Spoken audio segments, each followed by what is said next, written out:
जय हिंद दोस्तों। I hope कि आप सभी लोग की इंटरव्यू की तैयारी जो है अच्छे से चल रही होगी। परंतु कुछ विद्यार्थियों के मन में यह सवाल होगा कि यह जो इंटरव्यू है हमारे लिए कितना महत्वपूर्ण है, इसमें हमें कम से कम कितने मार्क्स मिलेंगे, क्या सभी प्रश्नों का जवाब देना ज़रूरी है, अगर हमें जवाब नहीं आता तब क्या करें, और हमें अधिकतम से अधिकतम मार्क्स कैसे गेन करें। तो आज के वीडियो में हम इन्हीं सब मुद्दों पे चर्चा करने वाले हैं। तो चलिए बिना देरी के शुरू करते हैं। सबसे पहला सवाल आता है कि यह कितना महत्वपूर्ण है। तो मैं आपको बता दूं, यह आपके लिए उतना ही महत्वपूर्ण है जितना आपके लिए प्री था, मेंस था और फिज़िकल था। अगर आपका मेंस और फिज़िकल अच्छा गया होगा, उसमें आप अच्छे स्कोर कर रहे हैं, फिर भी आपके लिए इंटरव्यू इम्पॉर्टेंट है। क्यों? क्योंकि हर स्टेज का अपना क्या होता है, एक वैल्यू होता है, और उस वैल्यू की आपको क्या होती है, रेस्पेक्ट करनी होती है। ठीक है। यह इंटरव्यू जो होता है यह आपके बेटरमेंट ऑफ पर्सनालिटी, आपके पर्सनालिटी को निखारती है, आपको और अधिक आकर्षक बनाती है। तो समझ ही गए होंगे कि लिए यह आपके लिए कितना महत्वपूर्ण है। और टोटल 975 पोस्ट है और लगभग 1375 लोगों का सिलेक्शन हुआ है इंटरव्यू के लिए। तो जाहिर सी बात है, इसमें से कुछ लोगों का बाहर होना तय है, और कुछ पोस्ट जो है प्लाटून कमांडर के लिए आरक्षित भी है। तो यह जो पोस्ट है वो और कम हो जाता है, इसलिए आपके लिए काफ़ी महत्वपूर्ण हो जाता है। तो आशा करता हूँ कि आप सभी को इसका इम्पोर्टेंस जो है इंटरव्यू का समझ आया होगा। नेक्स्ट देखते हैं कि कम से कम कितने मार्क्स मिलेंगे। तो अगर आपका इंटरव्यू बिलो द एवरेज जाता है तो आपको 25 से 30 मार्क्स मिलेंगे। बिलो द एवरेज कहने का मतलब ये है कि अगर आप अपने बायोडेटा से ही कुछ नहीं बता पाते हैं तो उसे बिलो द एवरेज ही माना जाएंगे। साथ में करेंट इशू अगर नहीं बता पाते हैं तो ये आप बिलो द एवरेज में आते हैं और आपको 25 से 30 मार्क्स ही मिल पाएंगे। अगर आपका एवरेज है, ठीक ठाक है, तो आप मान के चलिए कि आपको 30 से 40 मिलेगा, है ना। बायोडेटा अच्छा है, थोड़ा सा करेंट इशू पे कमांड नहीं है लेकिन ठीक ठाक है, तो एवरेज में 30 से 40 के बीच जाएगा। अगर आपका अच्छा कंडीशन है, आपका बायोडेटा भी अच्छा है और करेंट इश्यूज़ पे भी आप अच्छे जवाब दे रहे हैं और सिचुएशनल भी ठीक ठाक कर रहे हैं, तो आपको 45 से 60 नंबर मिलने के चांसेस रहेंगे। किंतु अगर आप बायोडेटा आपका काफ़ी अच्छा है, इंटरव्यू अच्छा है, आपका जो है करेंट इश्यूज अच्छा है और सिचुएशनल जो क्वेश्चंस है उसको भी आप काफ़ी अच्छे से बेहतरीन ढंग से टैकल कर पाते हैं, तो आप ये मान के चलिए आपको 65 से 75 नंबर मिल सकते हैं। और मेरे ख्याल से यह एक हाईएस्ट नंबर होगा, क्योंकि आप पीएससी में भी देखेंगे हाईएस्ट जो गया है अभी तक 120 ही 130 ही गया है।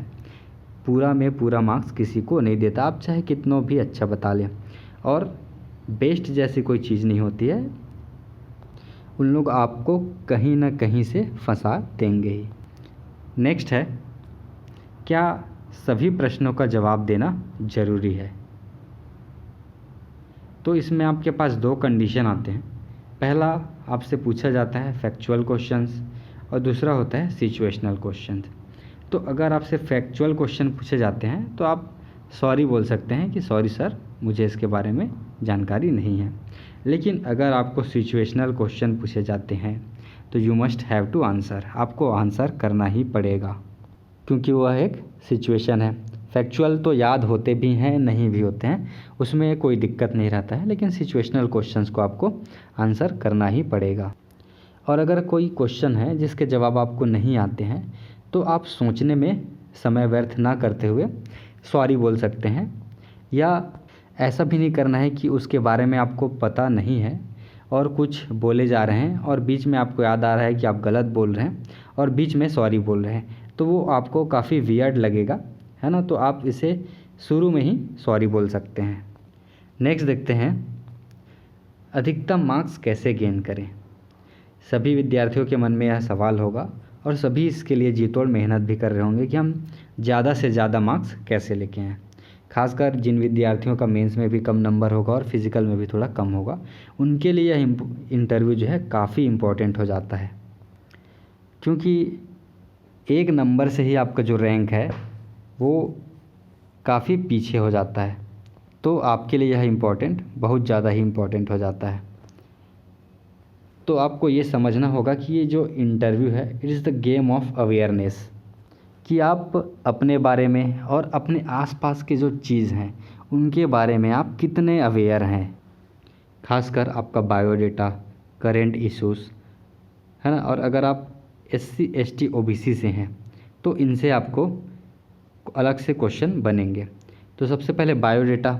तो बायोडेटा के बारे में आपको एक एक चीज़ को पढ़ के जाना है, चाहे वह आपके गांव के बारे में हो, आपके ज़िले के बारे में हो, चाहे आपके नाम के बारे में हो, या आपके डेट ऑफ बर्थ के बारे में, या हॉबी हो।